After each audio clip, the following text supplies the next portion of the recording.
Right now is the recruiting dead period, but things are about to come alive. Visit season is upon us, so we'll make sure that you're all caught up on who's going where, when.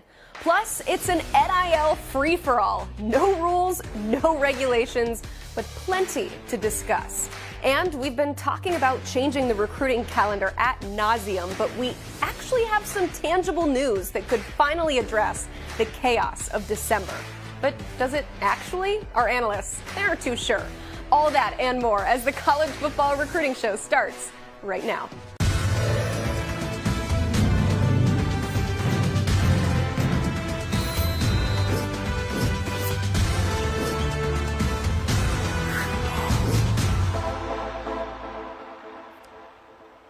Alongside Blair Angulo, I am Emily Proud. A reminder to subscribe to the channel. That way you can be a part of the chat. You can ask us some questions. Also, please hit that like button so we know that you're watching.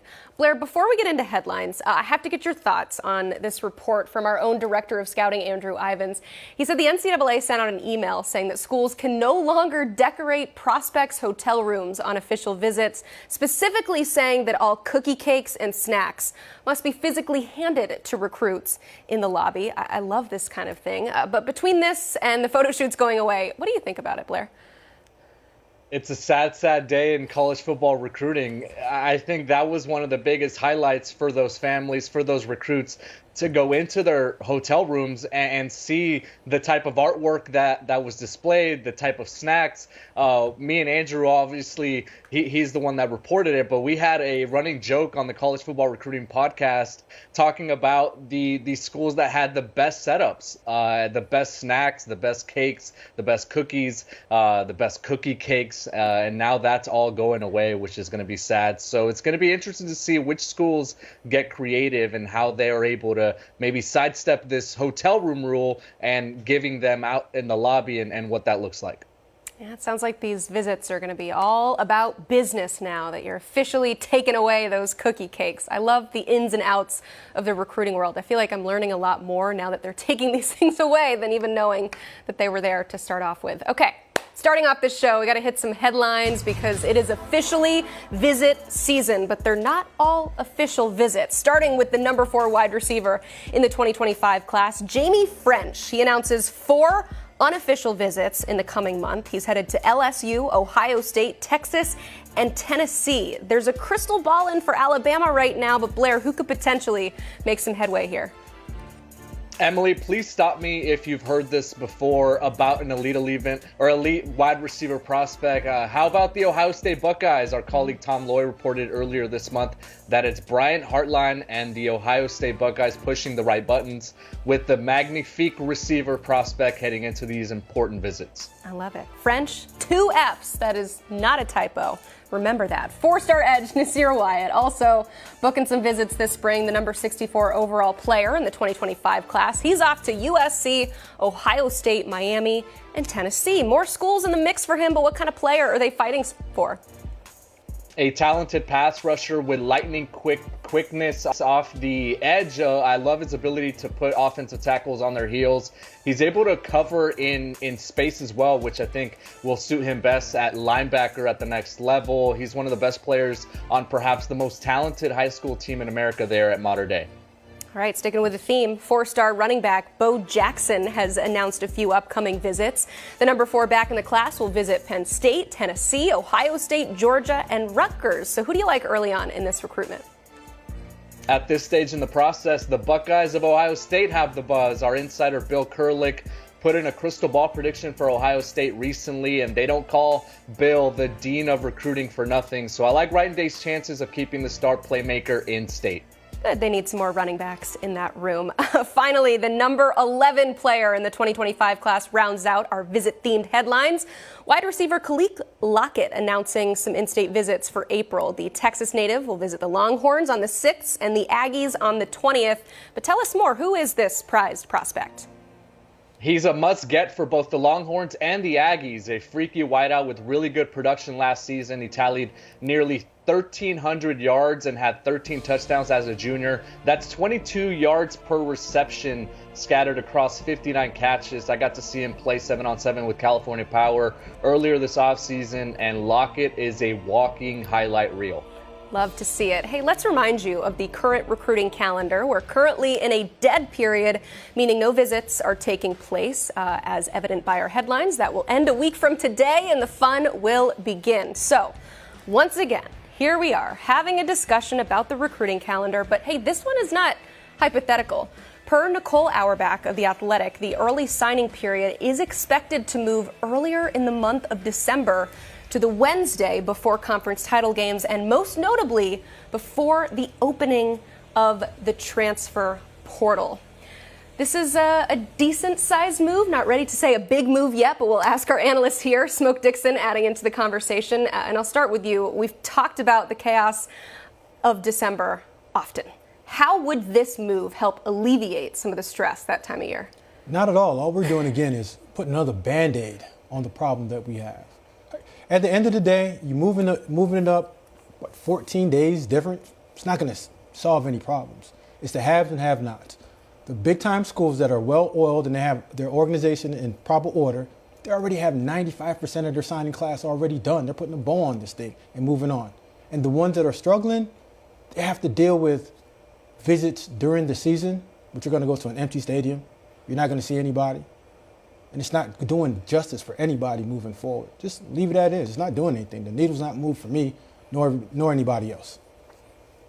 I do think that for recruits specifically and for their families, it is going to put a weight off of their shoulders, because the closer it was to that holiday period, right, that third Wednesday of December, close to the Christmas break, I think that added some added stress to a lot of recruits and kind of how they were going to be able to navigate the process. So moving it ahead and moving it to that first Wednesday of December, I think is going to help them. I think it's going to accelerate their process. They're going to have to now take those official visits that maybe they didn't take in the summer or in the spring. They're going to have to take them early in the season, make sure that they have everything lined up. A lot of these players are already early enrollees or signing and then going to campus in time for the spring. So I think this is going to help them get everything in order, and it's going to maybe potentially alleviate some of that stress. I probably should have said this at the beginning of the segment, but that's why I love that we have both of you here, because Blair talks to some of the recruits and then Smoke comes in having experience working on the front office side in college. So there's different perspectives for all of this, and we're getting both in this segment. The early signing period, if it does end up moving to December 4th, the big move is that it's now going to fall before that winter portal window opens. So Smoke, how would that affect the roster building process with that order now flipped? Again, another Band-Aid. It's not making a difference, because majority of the prospects that are being poached, that are being tampered with, all that's already happened. Before this December 4th is even mentioned, 95% of the time we know who's going to be in the portal to begin with. So for some of the high school players, it might clean it up in terms of understanding who you're going to get in high school first, and then it goes to the portal next. But at the end of the day, this needle is staying right in the middle, and just moving 14 days is staying exactly the same what we have. An issue moving forward with the NCAA, because there's no structure moving forward until we get a proper answer. Well, Smoke, I have to push back a little bit more. Call this my own smoke screen, but I think it's going to help the high school recruits, because the biggest hurdle for a lot of players that maybe are in that middle tier has been the fact that the transfer portal has been present, and it's been affecting the scholarship numbers. It's been affecting how many players are able to sign with colleges out of high school. They don't maybe have to go FCS or D2 or to some other level. I think this is going to help those type of prospects that potentially can snatch up one of those spots and make sure that they have a spot on those college rosters. So I do think it's going to help maybe potentially expand the high school pool, and then the transfer portal is going to be a little bit more specific to those colleges. They're going to have to go and attack the areas that they didn't get during the early signing period, and I think it's going to put more of an emphasis on that. It's going to create a focal point and separate high school recruiting from transfer portal recruiting, and then the transfers are going to be more of a need for these college programs. Well, Blair, from the outside looking in, it might appear that way, but from the inside looking out, it's not. Most programs already have their formula. They might want to go 70-30 portal to high school, 80-20, but whatever formula that you have, you're going to stick to it because that's what's worked. So regardless of how this window changes for the prospects and the parents, for the people inside those war rooms and in those recruiting walls, it's not. They're going to stay the same. If you're heavy on portal, you're going to stick to it. If you're building yours through high school, it's going to stay the same. This window only creates stress on the ones that they want the stress to be put on. It's a stressless environment. It's a Band-Aid put on this thing again. The needle's not moving. Thanks again, NCAA. Well, because there's not a huge change with this, it doesn't mess with the player's ability to early enroll, which is something that I know you mentioned, Blair, talking to prospects. They say how important that is. So how does the option to early enroll factor into some of the decisions, when they get ready to commit? I do think it's a big part of it now, and every recruit that I speak to now either has plans to early enroll or they're planning to graduate early and then be there in time for spring if those schools are on the quarter system. So it's a blueprint now that a lot of prospects are in tune with, and they are lining up their academics in the high school ranks to be able to early enroll. It used to be very rare, or used to be a low percentage of players that were going to be doing this. Now I think everyone saw this happening, and now as freshmen and sophomores, they're already starting to think about doing this when they are seniors, making sure that they're able to get everything in order and go out. So from a recruiting standpoint, I think it's another element that is now going to push those players to get done with high school, be ready for those bowl practices, potentially enrolling and going to campuses, and I think it's only going to maybe clarify that for the recruits and their families. Blair, this is one of the things that I do agree with you a little bit more on. All right. It helps these parents and this family, like you said, create that format of getting into school earlier. But what a lot of us don't look at is, regardless of what the date is on this, it's typically when the school year starts. And what a lot of people outside of the classroom are doing is they're trying to put college football in its own space. College football is not in its own space. We're still dealing with universities. When the school year starts is when the school year starts. So regardless of early enrollee or non-early enrollee, the school year still dictates when the typical student athlete gets into that university. But I do agree with you, though. So just to mess with things a little bit more, also included in this report, the Collegiate Commissioners Association. This is not the NCAA necessarily that's talking about this. It's that group. And they discussed the possibility of a summer signing period that would be in either June or August. This is, of course, not a new concept because, again, we've had this discussion many times about how to fix this calendar. But, Blair, how could this potentially affect high school senior seasons if you move a signing period before that would kick off? Well, I think that would be a disaster because then there would be a lot of misevaluations from coaches. Maybe they take a signature in the summer and they're not happy with what they saw from a player in the fall, and then what do you do there, right? I think, and on the flip side as well, there's some late bloomers that potentially signed with another school that they thought maybe they were at that level, and it turns out they're elite Power 5 level, and they have to get out of a different signature. So I think it would just create more issues. It would create more problems if you move that signing period to the summer. And I think the senior season is still a huge evaluation tool. It's still a time for these players to grow and to continue to get better. And we might even see some opt-outs if that was the case, right? You're already signed. Your ink has already dried on your national letter of intent. Why even go and play a senior season and risk getting hurt, potentially jeopardize all that NIL money? I think it would just create a whirlwind of issues if they moved it to the summer. The only way that this helps is if you get a DocuSign and you have an NIL right there in front of you, national letter of intent, and you sign right there and you're binded into that contract and you can't get out until the following year. Other than that, that's just another issue that we're creating where you're not giving the prospects an opportunity to get better, or the personnel people to go out and evaluate these players, and everyone's rushing to judgment on the prospects just 3 years and not into that last year where you get from 16 to 17 years old, you grow, you get faster, and you have that better year, and you can project yourself up to a better and a bigger program. I want to clarify, too, college basketball has this summer signing period. This would be an additional period, so it would be summer, keep December, and February, so it would just open up a whole nother one. So nothing would move necessarily. It would just be another opportunity for players to sign. That brings me to my biggest question that I have to ask you guys.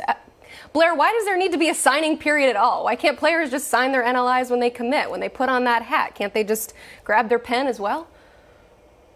Yeah, I mean that's the big question, right? I think it's for the colleges, it's for the coaches, it's for those programs to be able to secure commitments at a certain time, and it's obviously it creates a finish line. It creates this mirage of, oh, this is where you need to be. This is the conclusion point. It used to be that first Wednesday of February. Now they've moved it up to that first Wednesday potentially of December, and it just kind of creates a date, and it creates a time for that to happen. It's a great moment. I mean, we love it. We love covering National Signing Day. I think it's needed. I think there needs to be a certain time when players can sign, but right now they need to figure out when that perfect time is. There's too much going on with the transfer portal. There's too much going on with the coaching carousel, all those underlying factors that are changing the way prospects make their decisions and then get out of those decisions. It's just creating a huge headache.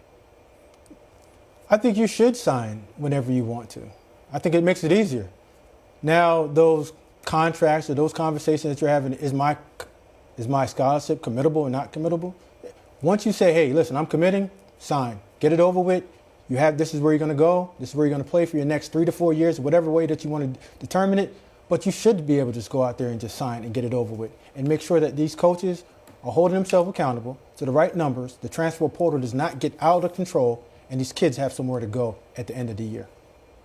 Yeah, maybe, Blair, the National Signing Day can be like National French Fry Day or National Ice Cream Day. It's just we pick a day and we celebrate it, because I agree with you. I love doing our marathon National Signing Day shows. I just think that could potentially alleviate some of the issues. I know, Smoke, you and I have talked extensively about just the committable versus the uncommittable offer. It would feel pretty darn committable if you're given an NLI in addition, right, Smoke? Yeah, you got a DocuSign. We're not going to ages of the fax machine that have to come through. DocuSign right there. You sign your name on there. Now I know instead of having 25 scholarships, I have 24. And I work off of those numbers. And once I get to 17, that's when I'll touch into my transfer portal window and knock that out. So it clears that up also for the people in the front office, the coaches, and the prospects. If you're not going to Division 1A, Power 5, or Group of 5 conference, you can now go to Division 1 AA and still go to school and earn a college degree.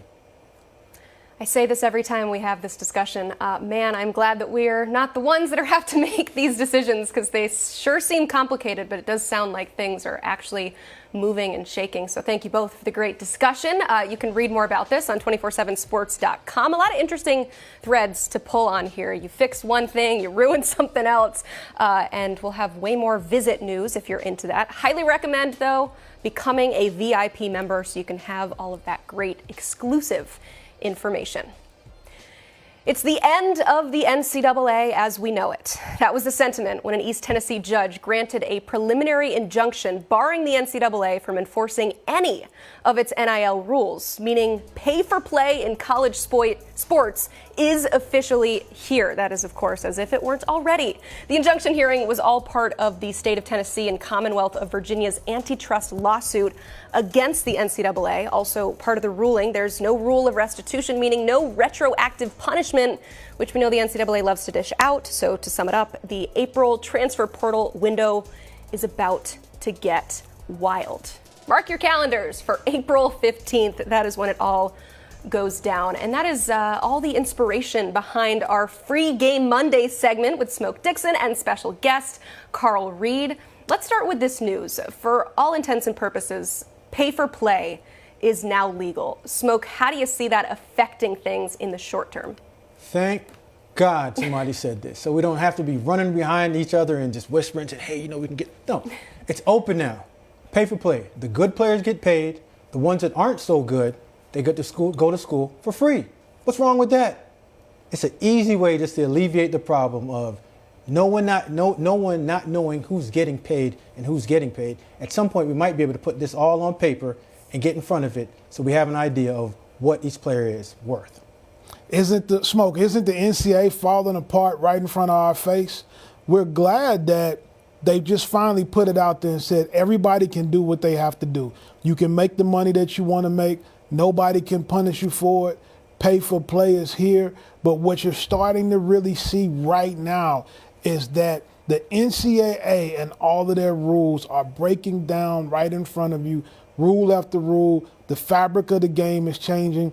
And so this new way of doing things, this new way of NIL, and like Emily called it, let's call it what it is. It's pay for play. It's if you come to my school, I'm going to give you this dollar amount, and the recruits and the players are using those things to go against other schools. And so we're here for it, and now it's out on the table. So, Carl, what actually changes if this was already kind of going on behind closed doors? Is it more public now, or will it actually ramp up the pay for play? Well, it's gonna ramp it up a little bit, because you do have some coaches who were trying to play by what the rules were supposed to be, and you have other ones that have already been operating this way. So now what it does is it puts everybody on a level ground. And when I say level ground, I mean a level ground from the rules. It still doesn't put everybody on a level ground from the amount of money that they have to spend, because every collective is built differently. Some collectives have a ton of money, and some are really just scraping by. And so you'll get to see even more the haves and the have-nots separated. Well, Carl, you touched on it. I'm just going to give you a story from my point of view. We had one of the better players come into our office, and we're sitting down and we're talking about what other schools are giving him. And we know from hearsay, just like everybody else does. But at the end of the day, we didn't know what that magic number was. So we go into the morning about 5, and we all wake up thinking that we had that player. No, somebody else ponied up for $400,000 more. But if this was open, all on the table, where it's an open discussion, where everybody can understand what the negotiational value is for that player, we know that going in, if we're tapped out at 1.5, we can't go past this. So we'll move on to the next player and get the best one that fits our building, not the one that we're negotiating that's using our number to get a bigger number to raise that pot for themselves. Smoke, what makes that really hard in some of those situations for schools too, you could be at the top of the Big Ten in spending, or you can be at the bottom of the Big Ten. You could be at the top of the SEC, or you could be at the bottom of the SEC. So if the numbers are that far apart, you still have to try to get a player that can compete at that level, and it's not enough of those kind of guys to go around. I really think eventually we're going to have to do something to separate the programs that are super spenders away from the ones who don't have much money to spend at all. I'm interested to see what this does to the NCAA. I mean, I mentioned at the top of the segment that this is the end of the NCAA as we know it. I think that was kind of the reaction on Twitter, or X, if you want to call it that. So, Smoke, for those calling this the end of the NCAA as we know it, what's your take on that? I think it is. This flat out is the end of the NCAA, because now you're going to have the schools negotiating contracts on their own without the ability of having the NCAA to step in and say when and when you can't negotiate those contracts. Those contracts are already being handled in front of yourself and your staff. Those numbers are already getting dealt with, and the players are going to be in the building. So the NCAA, we're saying goodbye, slowly but surely. Well, what does it remind you of? Who is supposed to be over you but can't really discipline you? A substitute teacher. What power does the NCAA have if a judge is going to consistently say, you can't enforce these rules? These rules are a violation of law. They're a violation of antitrust. They're a violation of some rights. And so the NCAA right now, they have a lot of self-reflecting that they have to do. I don't know how they move forward in this new era without massive changes. And schools are in a position now where the presidents have to get together, and they may even decide to go a completely different route than the NCAA. Well, Carl, we're seeing that happen right in front of us. Right? We have different states that are saying, hey, listen, we're not even negotiating anymore with this NCAA. We're handling it with ourselves. And now once each state start getting with the ADs and the presidents, they're going to find their own union. And once they do that, we know that cash rules everything around all of us. Once the money starts going, once the finances start going in the right direction, yeah, this NCAA, they're going to have players that's on scholarship, and the players that's not on scholarship but getting paid, they're going to be called semi-pro players. And we might just go to a whole nother league. But that's another story to talk about later on. Yeah, it's got to be another segment down the road, just kind of daydreaming about what the future of college football might look like. When NIL went into effect back in 2021, there were some parameters that the NCAA put on it, but now every single one of those has gone to, right, Smoke, Athletic departments can enter into NIL discussions with players right now, today. Media entities can also enter into contracts, so it is truly a free-for-all. But I want to bring this to maybe a broader discussion about NIL, because as we do on Free Game Monday, we like to give out some free advice. So I'll start with you, Carl. As a prospect, how do you understand what your worth is on the open market? Well, you're worth whatever somebody is willing to pay you. That's the best way to start it. And if you start throwing numbers out there that nobody's willing to meet, they're telling you something loud and clear. You're just not listening. And so when you get into a negotiation situation, it can become very difficult for you to be really honest about what your value as a player. But the schools that are recruiting you, they're going to really set your market and what it's worth, and you'll have a pretty good idea based on what they're telling you your numbers are. I've always said it, Carl. I'm going to say it again. Know your value, don't overvalue yourself, and understand your own worth. Your worth is a tap that you cannot put on yourself. So don't go into it with a set number. Go into it with a set understanding that what you're bringing to this university, they've never seen it before. So when you go in there, don't say, you know what, I want to go in there, I want to negotiate 100,000. No, just say, hey, listen, my market says this. And at this point, this is what we're going to talk about. But I might see you 2 months down the line, and this market has totally changed moving forward. I think where a lot of players are missing out on, Smoke, too, is we get really caught up in the collective. Everybody wants to come into the recruiting situation in the NIL, and they want to crack the collective over the head. But they're missing opportunities, streaming opportunities on places like YouTube and Twitch, social media deals. There's all kind of off-the-field deals. Players don't even know that you used to could not monetize a YouTube page. So the rules have completely changed. The collective is not the only way for you to get paid. There's a bunch of ways for you to monetize content, get endorsement deals, get all kind of other off-the-field money that players were never allowed to do. And so players on both men's and women's sports are not totally maximizing the ability that they have to really generate massive amounts of income with their followings. Carl, they're missing the whole thing. Name, image, and likeness. Like, you control all of that. Like, the collective is this one set that gives you a one set number that they can't go over. And as we educate ourselves and gain more knowledge on this workspace that we're in, this is the best time ever. It's an uncapped market that you can be in. This is like baseball. You can go out and get whatever you want, shoot for the stars. Make sure you get a proper marketing group that gets you more paper off the field than you can generate on the field. We've seen professional athletes. We know what their contract looks like, but we know they're billionaires. How do they become billionaires? By making money off of the court that they're on or off of the field that they play on.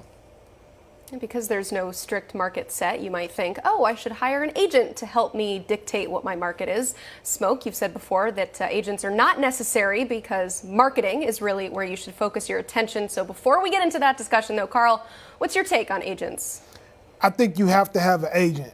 Now, I want you to pay attention to me, guys. I said agent, not your uncle, not your barber, not your trainer, not the guy from your neighborhood, not your older brother. You need a real agent that understands marketing, that understands contract. I would potentially even go with firms that have shown me that they have a history of having successful negotiations in marketing. You are really leaving yourself out to dry when you try to get into those contracts. Some of those contracts are very big, very voluminous, and you don't know what the details are. The devil is in the details. Guys have signed predatory loans. Guys have signed bad cash advances. You absolutely need somebody to represent your business interests when you're going into the NIL space.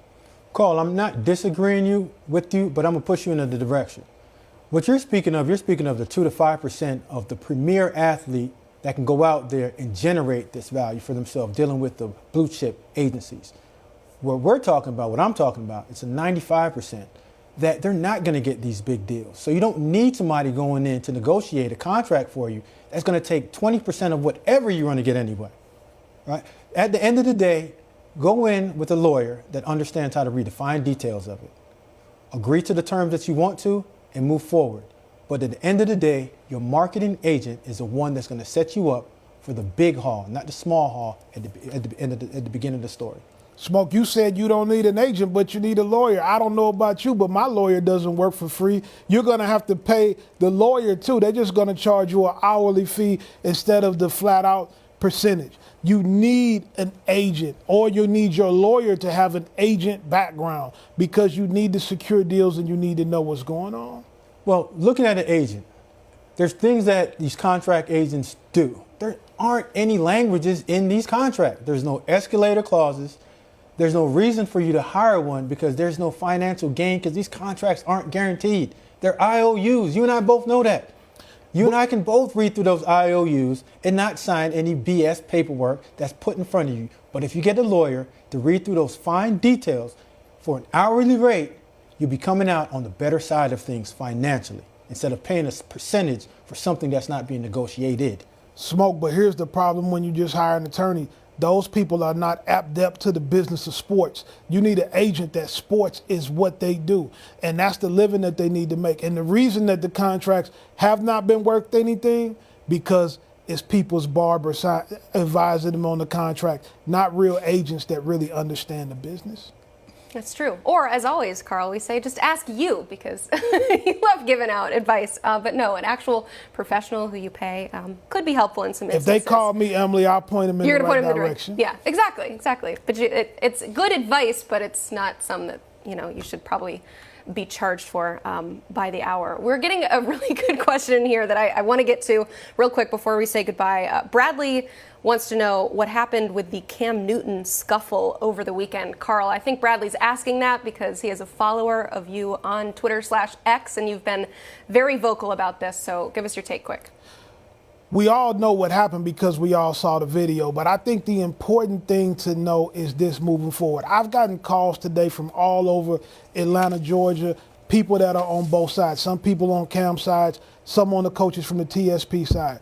My only thing that is whatever happened and whatever the reason for it was happening, I would like to see the grown men sit together in a room and solve the problem. Shannon Sharp says something on his show where he said this wouldn't happen at the Peyton Manning, Eli Manning, the Manning Passing Academy, or at a Drew Brees camp. And you know what? Shannon is correct. We have to look at ourselves and be honest and say, only in our community do these type of things seem to happen. Youth football is out of control. We had coaches get killed at a game last year. There was a coach who got shot at a youth football practice in St. Louis, in my hometown. And now you have a fight like this.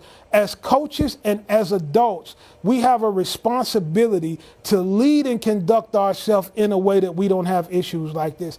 I've had several college coaches call me today and vouch for the character of the guys from TSP. They've put out great players, some great young men. They had some guys in the Senior Bowl this year. They've been training guys for the NFL draft. Sometimes when you have a conflict, emotions can spill over. I've been a coach. I've been mad at other coaches. I would just like to see, for the sake of the kids, and most importantly, for the sake of the game, the grown men that are involved in this issue, that have this ongoing issue with each other, get everybody out of their ears and sit down with each other and solve the problem so everybody can move forward. Brother Carl, preach. You said it perfectly. Culturally, we have a problem with authority. Rarely do you see someone like Cam Newton gets disrespected like this. Cam should not be disrespected, but Cam shouldn't put himself in harm's way to get disrespected. But at the end of the day, culturally, we have to look at each other and say, what do we want our kids to look like? And what do we want the people in our community to represent for the larger audience and worldwide? And Smoke, any coach will tell you, the communities that we come from and the kids we've coached, we've had a problem with murders. We've had a problem with jail. We have to have a responsibility that we don't add to the violence in the community. All right. Love it, guys. You can hear more from those two on the 24/7 Sports YouTube page. Make sure you are a subscriber. It takes about 5 seconds to press that button. 343,000 of you already have, and we thank you for that.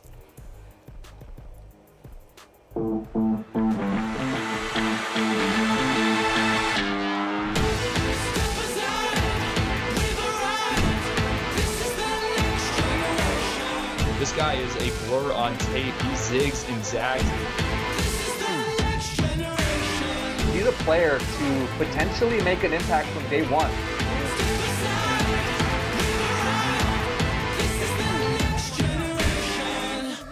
That is right. Recruit of the Weekend is back. We're out of season, but we have to spotlight the work of one prospect. Four-star linebacker Noah McHale held a youth football camp over the weekend. Blair, you were there. What was it like? It was great. It was great to see a player that's so coveted, a top 100 prospect nationally, that will be taking a ton of visits to go out and give back to his community. I love it. Thank you so much, and thank you for watching. For Blair Angulo, I'm Emily Proud, and this is the College Football Recruiting Show.